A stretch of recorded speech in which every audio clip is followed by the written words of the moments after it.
जय हिंद दोस्तों, आपका अपना YouTube चैनल D2M यानी डायरेक्ट टू माइंड एजुकेशन में स्वागत है। दोस्तों, ये खान सर का सेट नंबर 18 है। आप सबको पता है कि हमारे चैनल पर अभी लगातार दो प्रैक्टिस सेट चलाया जा रहा है, दो बुक को कवर किया जा रहा है। एक तो द प्लेटफॉर्म यानी डॉक्यूमेंट्री पब्लिकेशन का और दूसरा खान सर का, जिसमें वॉल्यूम 1 द प्लेटफॉर्म का समाप्त हो चुका है। प्रीवियस ईयर के भी क्वेश्चन कराए जा चुके हैं। सारे वीडियोस को देखने के लिए प्लेलिस्ट से जाकर के आप देख सकते हैं और सारे वीडियोस को आप देखिए, इससे अंदाज़ा आपको लग जाएगा कि क्वेश्चन का लेवल किस तरह से दे रहा है और आपका प्रैक्टिस भी बहुत बेहतर होगा। अगर आप मेरे चैनल से पहली बार जुड़ रहे हैं तो चैनल को सब्सक्राइब कर ले और बेल आइकन को प्रेस कर ले। वीडियो में जो भी अपलोड करूँगा सबसे पहले आपको नोटिफिकेशन मिलेगा और आप सारे वीडियोज़ को देख सकते हैं। आपको मैं बता दूँ कि 1 से 2 दिन में जल्द ही जो है वो चैप्टर वाइज और भी क्वेश्चन का प्रैक्टिस जो है साइंस का सेट प्रैक्टिस लेकर के आया जाएगा। पहले मैं चैप्टर वाइज करा दूं, इसके बाद मैं मॉडल सेट यानी प्रैक्टिस सेट शुरू करूंगा। तो आप निरंतर जुड़िए रहिए। इससे क्या होगा कि जितने भी लोग टेक्नीशियंस के फॉर्म भरे हुए हैं बिहार एसएससी के लिए, बीपीएससी टीचर के लिए, या फिर आप ये कह लीजिए कि एनटीपीसी आने वाला है, आरपीएफ एसआई होने वाला है, सभी के लिए बेहद ही फायदेमंद होगा। इसका आप टेलीग्राम चैनल से आप जुड़ करके डिस्क्रिप्शन में जिसका लिंक दिया हुआ है आप पीडीएफ प्राप्त कर सकते हैं। आइए हम एक एक करके प्रश्नों को देखेंगे। प्रश्न संख्या 1 से। प्रश्न संख्या 1 कहता है कि विश्व दर्शन दिवस प्रतिवर्ष नवंबर के तीसरे यानी किस तिथि को मनाया जाता है? तो आंसर लगाएंगे ऑप्शन नंबर 3 गुरुवार को।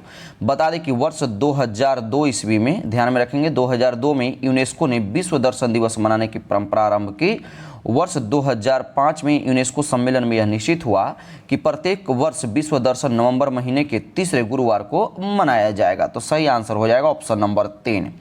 प्रश्न है कि किस मंत्रालय या संस्थान ने वित्तीय वर्ष 2019-20 के लिए स्थिर मूल्यों यानी 2011-12 और वर्तमान मूल्यों दोनों पर राष्ट्रीय आय के अंतिम अनुमान जारी किए हैं? तो आंसर लगाएंगे ऑप्शन नंबर 2 राष्ट्रीय सांख्यिकी कार्यालय। इसकी स्थापना की हम बात कर ले तो इसकी स्थापना हुई थी 12 जुलाई, ये सब नोट करिए, क्वेश्चन इंपॉर्टेंट है। 12 जुलाई 2006 ईस्वी को यह स्थिर मूल्यों और वर्तमान मूल्यों दोनों पर राष्ट्रीय आय के अंतिम अनुमान को जारी करता है। प्रश्न की जड़त्व को इसके यानी किसके द्वारा मापा जाता है? आंसर लगाएंगे द्रव्यमान के द्वारा मापा जाता है। बता दें कि किसी भी वस्तु का वह गुण जो उसकी गति की अवस्था में किसी प्रकार के परिवर्तन का विरोध करता है वो क्या कहलाता है? जड़त्व कहलाता है। और उसको किसके द्वारा मापा जाता है? तो द्रव्यमान के थ्रू। अगला प्रश्न है कि भारतीय रिजर्व बैंक अधिनियम 1934 के किस धारा के अंतर्गत यानी किस धारा के अनुसार बैंक को सभी मूल्य वर्ग के नोटों को जारी करने का पूर्ण अधिकार है? आंसर लगाएंगे ऑप्शन नंबर 4 धारा 22 के तहत बैंक के सभी मूल्य वर्गों को नोट जारी करने का अधिकार प्राप्त है। अच्छा, आरबीआई की स्थापना हुई कब थी? तो आरबीआई का जिक्र आया तो आरबीआई की स्थापना हुई थी 1 अप्रैल। जो लोग पहले अभी जुड़े होंगे उनको तो शायद जानकारी नहीं होगा, तो और लेकिन फिर भी आपको मैं बता दूं 1 अप्रैल 1935 ईस्वी को आरबीआई की स्थापना हुई थी, ध्यान में रखिएगा। अगला प्रश्न, निम्नलिखित में से कौन 2020-21 के हीरो इंडियन सुपर लीग का प्रतिभागी नहीं है? तो बता दें आंसर इसका क्या हो जाएगा। पूरे लीग में पूरे भारत से लगभग 11 टीमें खेलती हैं। कितनी खेलती हैं? 11 टीम खेलती हैं, जिसमें कोची एफसी जो है यानी ऑप्शन नंबर 4 कोची एफसी जो कि केरल के कोची में स्थित है, एक जो है भारतीय संघ का फुटबॉल क्लब था। यह लीग का प्रतिभागी नहीं है, ध्यान में रखेंगे। कैसा क्लब था? फुटबॉल क्लब था। तो इसका सही आंसर हो जाएगा 4 नंबर। कहता है कि पौधों और पशुओं में जैविक घटनाओं जैसे कि फूल आना, पत्तियां निकलना, सुस्पष्ट अवस्था, प्रजनन और प्रवासन के आदि के समय का अध्ययन क्या कहलाता है? सही आंसर हो जाएगा फिनोलॉजी। कहता है कि भारतीय दंड संहिता की धारा 354 किससे संबंधित है? आंसर लगाएंगे 7 का ऑप्शन नंबर 1 किसी स्त्री की लज्जा भंग करने के उद्देश्य से उस महिला पर हमला करने या उस पर आपराधिक बल का प्रयोग करने से ये भारतीय धारा 354 संबंधित है, ध्यान में रखिएगा। अगला प्रश्न है कि भारत के कितने राज्यों में द्विसदनीय विधानमंडल है? आंसर लगाएंगे कई बार ये मैंने अगर आप सारे सेट को देखे होंगे तो ये आपके जुबान पे होना चाहिए। टोटल है 6 राज्यों में द्विसदनीय विधानमंडल है। अच्छा, कौन कौन? एक बार जान लीजिए।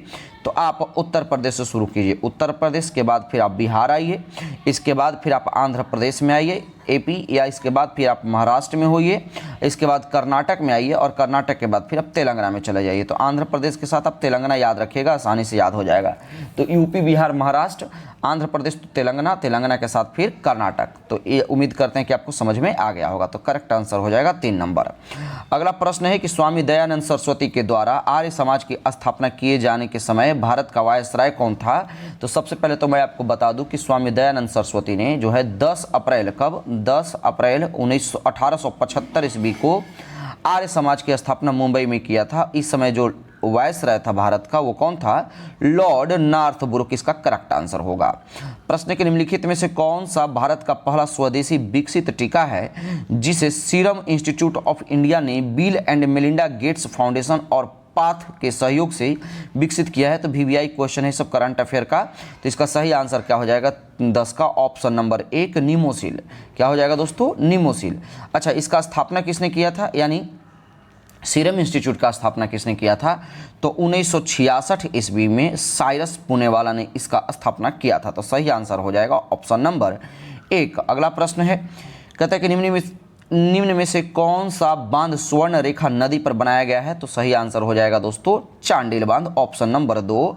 19वीं शताब्दी की एक महान समाज सुधारक यानी नारायण गुरु का जन्म किस राज्य में हुआ था? तो मैंने आपको कई बार आंसर में सेट में बताया कि नारायण गुरु जो कि महात्मा गांधी के आध्यात्मिक गुरु थे, इनका जन्म केरल में हुआ था।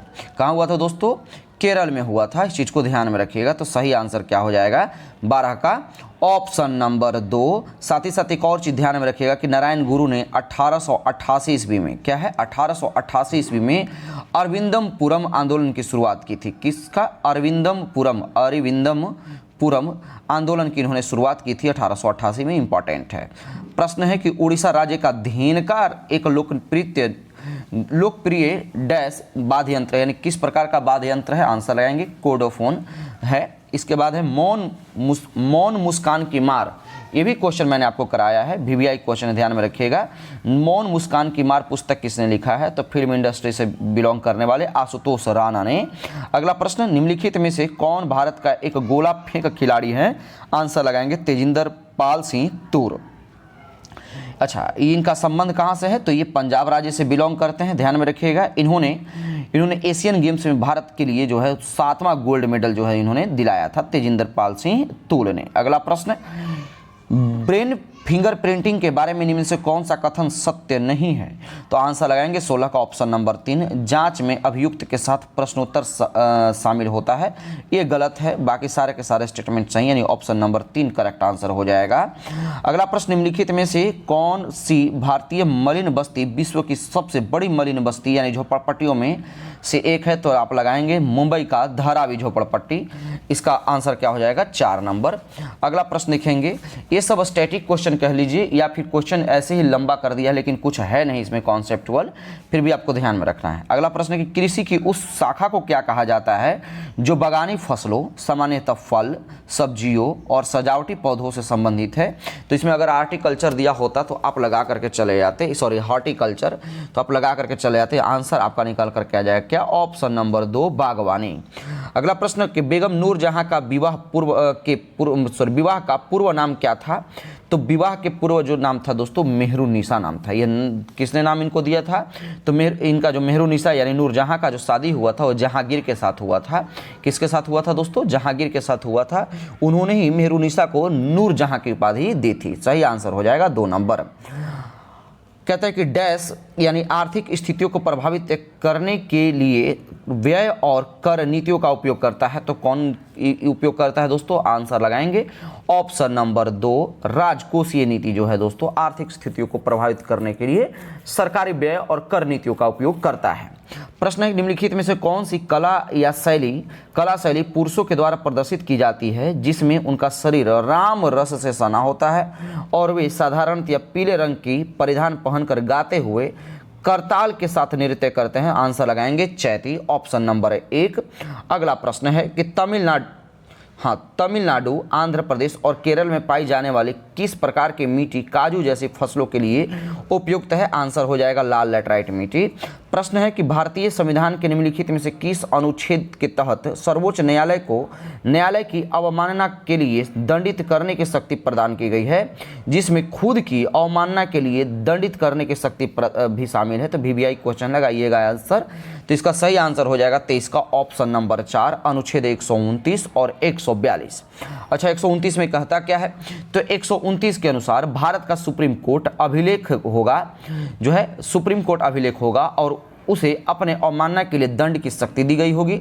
जबकि 142 क्या कहता है? तो 142 के अनुसार सर्वोच्च न्यायालय को विवेकाधीन शक्तियां प्रदान करता है, क्योंकि इसमें कहा गया है कि सर्वोच्च न्यायालय अपने अधिकार क्षेत्र का प्रयोग करते हुए ऐसी डिक्री पारित कर सकता है या आदेश दे सकता है जो उसके समक्ष लंबित किसी भी कारण या मामलों में पूर्ण न्याय के लिए आवश्यक होगा। तो सही आंसर क्या हो जाएगा? Option number 4। अगला प्रश्न देखिए क्या कहता है, क्वेश्चन नंबर 24 नंबर प्रश्न है कि एशियन गेम्स में भारत ने पहली बार फुटबॉल का स्वर्ण पदक किस वर्ष में जीता था? तो सबसे पहले तो आप ध्यान में रखेंगे कि भारतवर्ष में, यानी भारत के द्वारा वर्ष 1951 ईस्वी में दिल्ली में आयोजन किया गया था एशियन गेम को। इसके बाद जो बात करें कि 1951 में ही भारत ने फुटबॉल में प्रथम स्वर्ण पदक जीता था। तो सही आंसर हो जाएगा 1 नंबर। प्रश्न है कि पाओ क्रिस्टस को सामान्यतः यानी डैश यानी किसके रूप में जाना जाता है? तो पाओ क्रिस्टस जो है हमारे राष्ट्रीय पक्षी मोर का क्या नाम है? ये नाम है, ध्यान में रखिएगा। अच्छा, मोर को हमारा जो है राष्ट्रीय पक्षी के रूप में कब अपनाया था भारत सरकार ने? तो भारत सरकार ने 26 जनवरी, नोट करिएगा, 26 जनवरी 1963 ईस्वी को मोर को राष्ट्रीय पक्षी के रूप में स्वीकार किया था। तो इसका सही आंसर हो जाएगा 2 नंबर। प्रश्न निम्नलिखित में से क्या ठोस अपशिष्ट जैव अपघटनीय है? तो जो आपको समझ में आता है जैव अपघटनीय मतलब आप सॉल्यूबल समझ लीजिए। प्लास्टिक सॉल्यूबल है? नहीं। कांच सॉल्यूबल है? नहीं। टायर सॉल्यूबल है? नहीं। तो बच के निकल करके आंसर आता है ऑप्शन नंबर 1 कंपोस्ट, जो कि सॉल्यूबल है। आंसर हो जाएगा 1 नंबर। अगला प्रश्न है क्वेश्चन नंबर 27। देखिए क्या कहता है कि नालंदा और विक्रमशिला विश्वविद्यालय के संस्थापक निम्नलिखित में से कौन थे? तो आपको बता दें कि नालंदा जो है, जो कि तक्षशिला क्या बोलते हैं, ये प्राचीन युग के विश्वविद्यालय थे जिसमें संस्कृत की पढ़ाई की जाती थी। तो इसके संस्थापक जो हैं दोस्तों 27 का ऑप्शन नंबर कौन हो जाएंगे? धर्मपाल। अच्छा, विक्रमशिला विश्वविद्यालय है कहाँ? तो ये भागलपुर में है, ध्यान में रखिएगा। सही हो जाएगा 1 नंबर। प्रश्न है कि 2014 में इंडियन डेयरी एसोसिएशन, जिसको IDA कहते हैं, कि द्वारा शुरू किया गया राष्ट्रीय दुग्ध दिवस कब मनाया जाता है? तो बता दें इसको दोस्तों कि भारत में भारतीय डेयरी संघ की स्थापना कब हुई थी? तो 1948 ईस्वी में इसकी स्थापना हुई थी, तथा 1970 ईस्वी में जो है दोस्तों दुग्ध उत्पादन में वृद्धि करने के लिए 1970 में डॉक्टर वर्गीज कुरियन के नेतृत्व में दुग्ध क्रांति लाया गया, जिसे ऑपरेशन फ्लड के भी नाम से जाना गया। ऑपरेशन, नोट करिएगा, ऑपरेशन फ्लड के भी नाम से जाना गया। आपसे पूछ देगा कि ऑपरेशन फ्लड कब आया था? तो 1970 ईस्वी में, ध्यान में रखिएगा। साल 2014 में इंडियन डेयरी एसोसिएशन के द्वारा 26 नवंबर को, ऑप्शन नंबर 2, 26 नवंबर को राष्ट्रीय दुग्ध दिवस घोषित किया गया। तो सही आंसर हो जाएगा 2 नंबर। प्रश्न है कि तमिलनाडु, ध्यान में रखेंगे तमिलनाडु नहीं लिखा हुआ है, ये तमिलनाडु या फिर तमिलनाडु अलग अलग भी पढ़ सकते हैं, जनजाति के द्वारा मनाया जाने वाला त्यौहार कौन सा है? सही आंसर हो जाएगा मिसमी, ऑप्शन नंबर 2। बता दें कि मिसमी जनजाति भारत के हिमालय क्षेत्र में निवास करने वाले जनजाति हैं। यह पाए कहाँ जाते हैं? तो यह असम, यह अरुणाचल प्रदेश, असम और तिब्बत के क्षेत्रों में निवास करती है। ठीक है, यह त्यौहार मनाया कब जाता है? तो जो तमिलनाडु त्यौहार है प्रत्येक साल 15 फरवरी को मनाया जाने वाला त्यौहार है, ध्यान में रखिएगा। तो सही आंसर हो जाएगा 2 नंबर। अगला प्रश्न, संयुक्त राष्ट्र के खाद्य और कृषि संगठन यानी FAO ने किस वर्ष में कुटनाड के समुद्री तल से नीचे की कृषि प्रणाली को वैश्विक रूप से महत्वपूर्ण कृषि विरासत प्रणाली घोषित किया है? सही आंसर लगाएंगे 30 का ऑप्शन नंबर 2, 2013 वर्ष में। अगला प्रश्न है कि द एम्पायर्स न्यू क्लॉथ क्या है? द एम्पायर्स न्यू क्लॉथ किसके द्वारा लिखी गई है? सही आंसर हो जाएगा option number 4, Hans Christian Anderson के द्वारा। प्रश्न है कि राष्ट्रीय नमक सत्याग्रह स्मारक कहाँ स्थित है?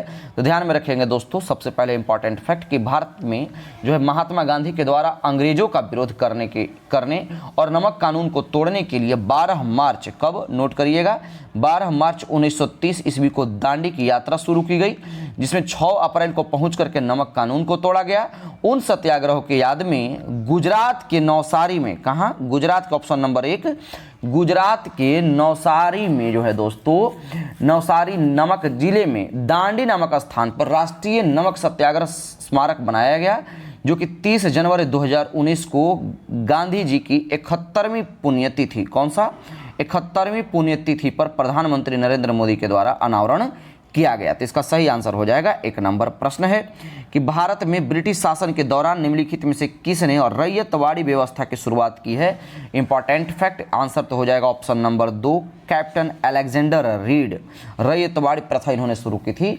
ध्यान में रखेंगे, ब्रिटिश कालीन भारत में भू राजस्व वसूलने की एक प्रक्रिया थी, जिसमें किसानों को मालिकाना हक प्रदान किया गया था तथा किसान स्वयं कंपनी को भू राजस्व प्रदान करेगा।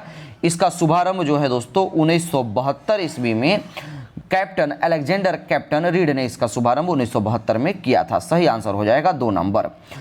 प्रश्न है कि भारतीय संविधान में द्विसदनीय प्रणाली कहां से लिया गया है? आंसर लगाएंगे यूनाइटेड किंगडम से। प्रश्न, इनमें से कौन सा बैंक पूंजीकरण की समस्या से ग्रस्त था और बाद में आरबीआई ने 2020 में उसका प्रबंधन संभाल लिया? तो बता दें इसका सही आंसर क्या हो जाएगा, ऑप्शन नंबर 4, यस बैंक ने। और कल का या आज का ही न्यूज है, कल का न्यूज है कि अभी 4 साल के बाद इसके ऑनर ने को जेल से रिलीज किया गया है। तो इसका सही आंसर हो जाएगा 4 नंबर। प्रश्न है कि अंतर्राष्ट्रीय हॉकी टीम के कप्तान बनने वाले पहले गोलकीपर जो है निम्न में से कौन से थे?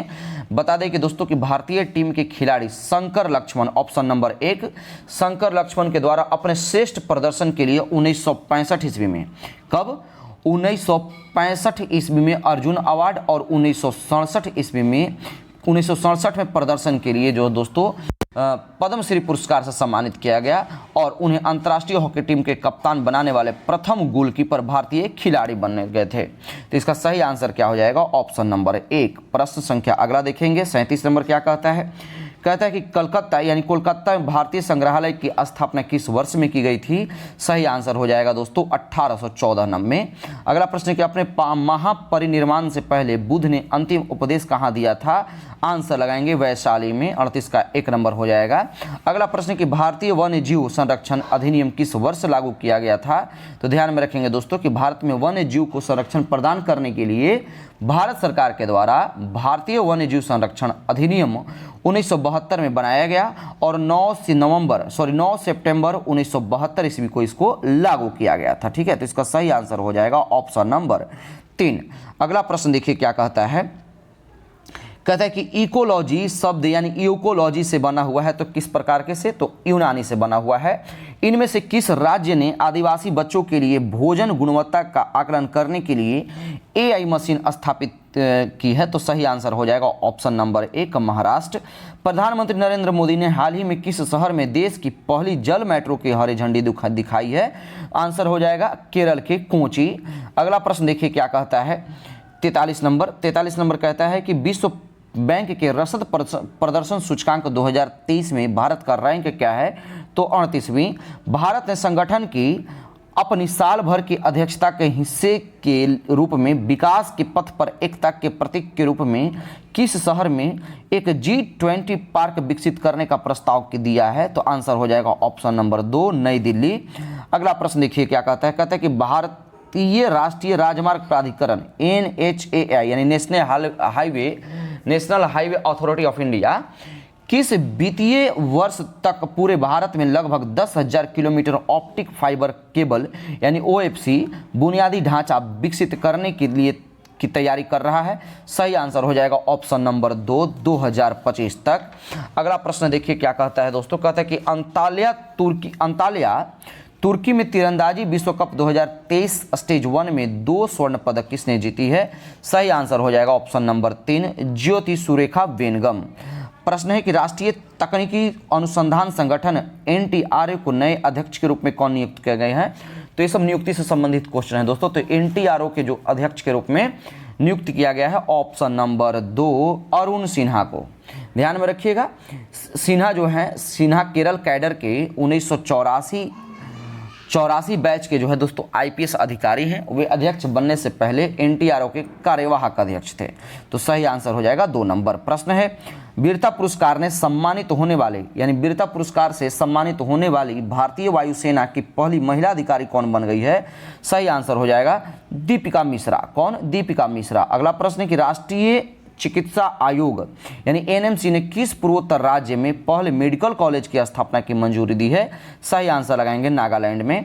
प्रश्न है कि किस राज्य सरकार ने राज्य में खेल संस्कृति को पुनर्जीवित करने के लिए एक पंचायत एक खेल मैदान का परियोजना शुरू किया है? VVI क्वेश्चन ध्यान में रखेंगे। सही आंसर हो जाएगा 50 का ऑप्शन नंबर 4 केरला राज्य ने। अगला प्रश्न है कि घेंघा का विकार जो है किसकी कमी के कारण? तो आयोडीन। प्रश्न है कि मृत पोषी यानी सेप्टोट्रॉफिक पोषण क्या है? तो इसमें क्या होता है? तो बता दें कि मृत पोषी जो जीव हैं अपना भोजन मृत एवं क्षयकारी पदार्थ से प्राप्त करता है। इस श्रेणी में मशरूम को शामिल किया जाता है।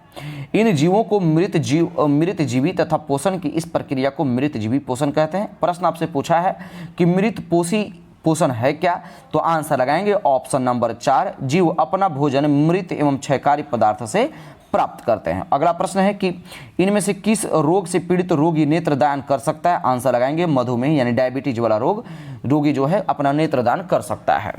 रोगजनक सूक्ष्म जीवाणुओं क्या है? रोगजनक सूक्ष्म जीवाणुओं की वृद्धि को रोकने के लिए दवाओं को क्या कहा जाता है? सही आंसर लगाएंगे 54 का ऑप्शन नंबर 4 एंटीबायोटिक्स। क्या कहा जाता है दोस्तों? एंटीबायोटिक्स। अच्छा, एनाल्जेसिक है क्या? तो इसे हम दर्द निवारक दवा भी कहते हैं। एंटीबॉडी से क्या होता है? तो एंटीबॉडीज के तहत जो है दोस्तों एक सुरक्षात्मक प्रोटीन है। इनका प्रयोग प्रतिरक्षा प्रणाली द्वारा बैक्टीरिया तथा वायरस जैसे बाह्य पदार्थों को पहचानने और उन्हें बेअसर करने में इसका एंटीबायोटिक्स का यूज किया जाता है। अगला प्रश्न देखिए क्या कहता है। प्रश्न संख्या 55 कहता है दोस्तों कि national centre for super computing application द्वारा विकसित पहला वेब ब्राउजर कौन था? तो आंसर लगाएंगे 55 का ऑप्शन नंबर 1 मोजैक। कंप्यूटर पर रिमोट लॉगिंग की सुविधा कौन प्रदान करता है? आंसर हो जाएगा टेलनेट। धनावेशित आयन को और क्या कहा जाता है दोस्तों? तो धनावेशित आयन को बता दें कि इसे हम क्या कहते हैं? धनायन कहते हैं। ध्यान में रखेंगे कि धनावेशित आयन को धनायन कहा जाता है क्योंकि आयन एक आवेशित परमाणुओं का एक ऐसा समूह है जिस पर नेट आवेश विद्यमान होता है। ठीक है, तो इसका सही आंसर हो जाएगा 3 नंबर। प्रश्न है कि श्वसन तंत्र से संबंधित विभिन्न रोग किस प्रकार के प्रदूषण के कारण है? तो वायु प्रदूषण के कारण है। अगला प्रश्न है कि उस तत्व का नाम बताइए। हाँ, उस तत्व का नाम बताइए जिसका इलेक्ट्रॉनिक विन्यास 287 है, यानी 2 प्लस में 8 प्लस में 7 कितना हो जाएगा? तो 17 किसका है? क्लोरीन का है। ध्यान में रखेंगे जिसकी परमाणु भार कितना हो? तो लगभग 35 प्लस होता है। ध्यान में रखिएगा दोस्तों। इसका उपयोग कहाँ किया जाता है? तो पानी को शुद्ध करके यानी कीटाणु रहित बनाने में इसका उपयोग किया जाता है, जो कि सामान्य ताप पर जो है क्लोरीन गैस के रूप में पाई जाती है। तो इसका सही आंसर हो जाएगा 3 नंबर। प्रश्न है निम्नलिखित में से कौन सा कार्बन का एक अपरूप है? तो हीरा। निम्न में से कौन असंक्रामक रोग का उदाहरण है? तो हाई ब्लड प्रेशर यानी बीपी जो है ये संक्रामक नहीं है, यानी कॉन्टिनेंटल डिजीज नहीं है, नॉन कॉन्टिनेंटल ये डिजीज है। प्रश्न है कि वेबसाइट द्वारा बनाई गई एक छोटी टेक्स्ट फाइल जो उस सत्र के लिए स्थायी रूप से उपयोगकर्ता के कंप्यूटर में संग्रहित होती है क्या कहलाती है? सही आंसर हो जाएगा ऑप्शन नंबर 3 कुकी। थोड़ा इसके बारे में जान लीजिए। कुकी एक छोटी टेक्स्ट फाइल होती है जिसे कोई वेबसाइट आपके ब्राउज़र को तब भेजती है जब आप उस वेबसाइट पर जाते हैं। कुकी की मदद से साइट उस पर आपके आने जाने की जानकारी को याद रख पाती है। इससे अगली बार उस वेबसाइट का इस्तेमाल करना आसान हो जाता है और वह आपके लिए ज़्यादा उपयोगी बन जाती है। तो इसका सही आंसर क्या हो जाएगा? 3 नंबर। प्रश्न देखिए क्या कहता है। कहता है कि निम्नलिखित में से किन पौधों में रक्तचाप का उपचार किया जा सकता है? तो सर्पगंधा के थ्रू। प्रश्न ग्लूकोज के अणु किसमें टूटते हैं? तो पायरुविक एसिड में। प्रश्न है कि गति के 3 नियमों निम्नलिखित में से किसने प्रतिपादित किया था? तो गति के नियम को किसने दिया था दोस्तों? न्यूटन ने। ठीक है, प्रश्न ध्यान में रखिएगा। अगला प्रश्न है कि ग्रीन हाउस गैस का सबसे बड़ा उत्सर्जक क्षेत्र कौन सा है? तो आप ध्यान में रखेंगे ऊर्जा के थ्रू, यानी option number 3 green house gas जो है निकलता है। अच्छा, ग्रीन हाउस गैस में शामिल कौन कौन है? तो नोट करिएगा, CO2 यानी कार्बन डाइऑक्साइड, CFC यानी कार्बन क्लोरोफ्लोरोकार्बन, जल वाष्प, कार्बन मोनोऑक्साइड, इसके बाद फिर क्या मैंने बताया, नाइट्रस ऑक्साइड, मीथेन, ये सब जो है कार्बन मोनोऑक्साइड नहीं होगा, और जल वाष्प, ये सब सारे के सारे जो है दोस्तों क्या है, ग्रीन हाउस गैस का गैस हैं, ये ध्यान में रखिएगा। अगला प्रश्न है कि प्रकाश संश्लेषण के लिए किस गैस की आवश्यकता होती है? तो कार्बन डाइऑक्साइड की, ऑप्शन नंबर 3। कहता है कि रेशम डैश यानी किससे प्राप्त किया जाता है? तो आपके दिमाग में वो आ जाएगा, इसमें क्या है कि तितली, ये गलत हो जाएगा। जो है आप रेशम जो है रेशम कीट से प्राप्त किया जाता है ना, बिल्कुल रेशम कीट से प्राप्त किया जाता है। यहाँ पर लिखा हुआ है बॉम्बिक्स मोरी, क्या लिखा हुआ है यहाँ पर? बॉम्बिक्स मोरी, और इसी का नाम है जो दोस्तों रेशम कीट। अगर ये साफ साफ शब्दों में रेशम कीट दे दिया होता तो आप आसानी से आंसर कर सकते थे, लेकिन आपको ध्यान में रखना है रेशम कीट का नाम क्या है? बॉम्बिक्स मेरी, ठीक है। तो इसका सही आंसर क्या हो जाएगा? मोरी, आंसर ऑप्शन नंबर 1। अगला प्रश्न है कि निम्नलिखित में से कौन सा पौधा थैलाफाइट नहीं है? तो फ्यूनेरिया जो है दोस्तों थैलाफाइट नहीं, बल्कि यह क्या है? ये ब्रायोफाइटा पादप है। तो सही आंसर हो जाएगा 3 नंबर। क्योंकि थैलोफाइटा के अंतर्गत आते कौन कौन है? तो कवक, शैवाल और प्रोटोजोआ जो है, सॉरी लाइकेन जो है दोस्तों कौन? थैलोफाइटा के अंतर्गत आते हैं। तो इसका आंसर हो जाएगा ऑप्शन नंबर 3। प्रश्न है TCP और IP का पूर्ण रूप पूछ रहा है, यानी फुल फॉर्म आपसे पूछ रहा है। आंसर लगाइए, ट्रांसमिशन कंट्रोल प्रोटोकॉल और इंटरनेट प्रोटोकॉल, ऑप्शन नंबर 1। पूछ रहा है कि विश्व पर्यावरण दिवस 2019 का विषय वस्तु क्या है? सही आंसर हो जाएगा दोस्तों ऑप्शन नंबर 1 3 नंबर वायु प्रदूषण जो है दोस्तों विषय वस्तु रहा है। अगला प्रश्न देखिए क्या कहता है। क्वेश्चन नंबर 71 के बाद क्वेश्चन नंबर हम 72 की ओर चलेंगे। हाँ, 72वां प्रश्न है। 72वां प्रश्न कहता है कि स्वच्छ भारत मिशन कब शुरू किया गया था? तो 2 अक्टूबर 2014 को तत्कालीन प्रधानमंत्री नरेंद्र मोदी के थ्रू। अगला प्रश्न है कि WHO के द्वारा मई 2019 में किन देशों को मलेरिया मुक्त घोषित किया गया? आंसर लगाएंगे अल्जीरिया और अर्जेंटीना को। प्रश्न 2020 में संयुक्त राष्ट्र सुरक्षा परिषद में दुनिया के कितने देशों के पास वीटो शक्ति है? तो सबसे पहले तो आप आंसर लगाएंगे 5। अच्छा, वो देश कौन कौन सा है? तो जो आप बड़े बड़े कंट्री का नाम आप ले सकते हैं वो ले लीजिए, फेमस कंट्री का। तो आपके जुबान पर आएगा अमेरिका यानी USA, इसके बाद रसिया, इसके बाद आपका पास क्या आ जाएगा? अमेरिका, रसिया और चाइना। इसके बाद 2 ठो और जोड़ दीजिए, एक ब्रिटेन जोड़ दीजिए और दूसरा फ्रांस जोड़ दीजिए। बस आंसर निकल कर के आ जाएगा 3 नंबर। ये सब आपसे पूछ देता है, ये अस्थायी सदस्य हैं, ठीक है, EU के अस्थायी सदस्य हैं। अगला प्रश्न है कि विषय वस्तुओं के इलेक्ट्रॉनिकल माध्यम से खरीदा और बेचा जाना क्या कहलाता है? तो जो इलेक्ट्रिकल माध्यम से, जैसे फ्लिपकार्ट हो गया, शॉपी हो गया, या फिर आप क्या कहते हैं उसको, मिंत्रा, बहुत सारे हैं, मीशो, ये सब सारे के सारे ई-कॉमर्स हैं, ठीक है। तो आंसर हो जाएगा 4 नंबर। प्रश्न है कि राज्यसभा में कितने सदस्य होते हैं? तो सबसे पहले तो आपको बता दें कि राज्यसभा का जो जिक्र किया गया है वो अनुच्छेद 80 में किया गया है दोस्तों। इसके तहत अधिकतम सीटों की संख्या 250 निर्धारित की गई है, यानी ऑप्शन नंबर 1 सही हो जाएगा, जिनमें 12 सदस्य जो है दोस्तों उपराष्ट्रपति के द्वारा नामांकित किए जाते हैं, जबकि 238 सदस्य राज्य के संघ और राज्य क्षेत्रों के द्वारा प्रतिनिधित्व किए जाते हैं। तो इसका सही आंसर क्या हो जाएगा? Option number 1। प्रश्न है 2011 की जनगणना के अनुसार भारत का सर्वाधिक साक्षर राज्य कौन है? आंसर लगाएंगे केरला। अगला प्रश्न है कि स्वर्णिम चतुर्भुज परियोजना का शुभारंभ किसने किया था? तो तत्कालीन प्रधानमंत्री अटल बिहारी वाजपेयी। ध्यान में रखेंगे, अटल बिहारी वाजपेयी जो है दोस्तों 24 अक्टूबर 1998 ईस्वी को स्वर्णिम चतुर्भुज योजना को प्रारंभ किया था। ये चारों महानगर को जोड़ती है, यानी किसको किसको? तो दिल्ली, मुंबई, कलकत्ता और चेन्नई को आपस में हाईवे के थ्रू जोड़ती है। ध्यान में रखिएगा, आंसर हो जाएगा 1 नंबर। प्रश्न है कि एक विलय चौक पाउडर के साथ अभिक्रिया करने पर एक गैस का निर्माण करता है जिससे चूने की पानी का रंग दूधिया हो जाता है, उसमें विलयन क्या है? तो आंसर लगाएंगे HCl यानी हाइड्रोक्लोरिक एसिड, ठीक है, ऑप्शन नंबर 3 करेक्ट हो जाएगा। अगला प्रश्न देखिए क्या कहता है, निम्नलिखित में से किस राज्य ने महिला उन्मुखी समुदाय आधारित गरीबी उन्मूलन कार्यक्रम कुटुंब श्री को लागू किया है? आंसर हो जाएगा 1 नंबर। प्रश्न है, भारत का पहला उपग्रह आर्यभट्ट अंतरिक्ष यान कब प्रक्षेपित किया गया था? आंसर लगाएंगे, अगर ये तो ऐसे ही आंसर निकल कर आ जाएगा। अगर 1975 याद है तो 19 अप्रैल 1975 लगाइए। ऑप्शन नंबर 1 इसका करेक्ट आंसर हो जाएगा। प्रश्न है कि ISFR क्या है? ISFR रिपोर्ट 2019 के अनुसार भारत का कुल वन क्षेत्र कितना है? आंसर लगाएंगे ऑप्शन नंबर 1, देश के कुल भौगोलिक क्षेत्र का 21.05%। ठीक है, ध्यान में रखिएगा, अभी ये 2.05% लगभग बढ़ गया। इसके पहले जो है वन क्या था, मतलब आज के 5-7 साल 10 साल पहले मात्र 19% ही था। ठीक है, जबकि 20% से ज़्यादा ये होना चाहिए। आंसर हो जाएगा 1 नंबर। लगभग 33% होना चाहिए, लेकिन हमारे पास अभी भी कितना है? 20%, 21% ही है। अगला प्रश्न है कि निम्न में से भूतपूर्व आंध्र प्रदेश का शास्त्रीय नृत्य कौन सा है? तो आंसर लगाएंगे कुचिपुड़ी। 84 नंबर की बेटी बचाओ बेटी पढ़ाओ योजना किस वर्ष में शुरू किया गया था? तो बेटी बचाओ बेटी पढ़ाओ जो है 2015 में। और आज के सेशन का लास्ट प्रश्न, OLE का फुल फॉर्म आपसे पूछा है। आंसर लगाएंगे option number 4, object linking and embedding. ठीक है, उम्मीद करते हैं कि आपको सेशन पसंद आया होगा। अगर सेशन पसंद आए तो आप अधिक से अधिक शेयर कीजिए और हमारे चैनल से कंटिन्यू बने रहिए। अगला सेट हम कल द प्लेटफॉर्म या रुकमणी पब्लिकेशन का लेकर के आएंगे।